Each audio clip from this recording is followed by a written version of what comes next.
தமிழக முதலமைச்சருக்கு பொறுக்க முடியல. அது மத்திய அரசோடு இன்னைக்கு பாரதிய ஜனதாவோடு இணக்கமாயிட்டோம் அப்படின்ன உடனேயே அவருக்கு இன்னைக்கு காய்ச்சலே வந்து விட்டது. திமுகவுக்கு என்ன செய்யறே தெரியல. மதவாத இயக்கம் என்றாங்க. அந்த கட்சியோட ஆட்சியில இருந்தவங்க, அவங்க பங்கு வைத்தவங்க, அவங்க பாரதிய ஜனதாவோட கூட்டணி வைக்கும் போது நீங்க இல்லையா எங்களை அடிமை என்று சொல்ல இருக்கு. திமுகவுக்கு என்ன யோக்கியதை இருக்கு? 2016 நீ என்ன செஞ்சீங்க? என்ன நடந்தது? அறிவாலயத்தில் மேல ரைடு நடக்குது.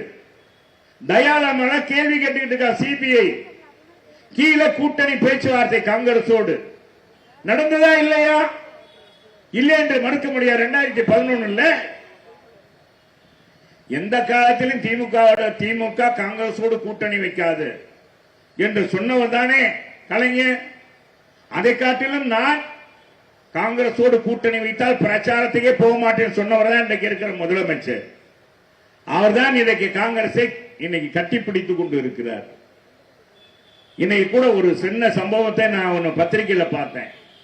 சீமான் சொன்னது மாதிரி திமுக மட்டும் நம்மள மாதிரி 2016 எப்படி தனித்து நின்று நம்ம ஆட்சியை பிடித்தோம் இல்லையா, அது மாதிரி நீ தனித்து நின்று நீ வெற்றி பெற முடியுமா? தனித்து நின்றா திமுக 8% வாக்கு கூட கிடைக்காது. சீமா ஒன்னே ஒன்னு அது தங்கமா சொல்லியிருக்காரு.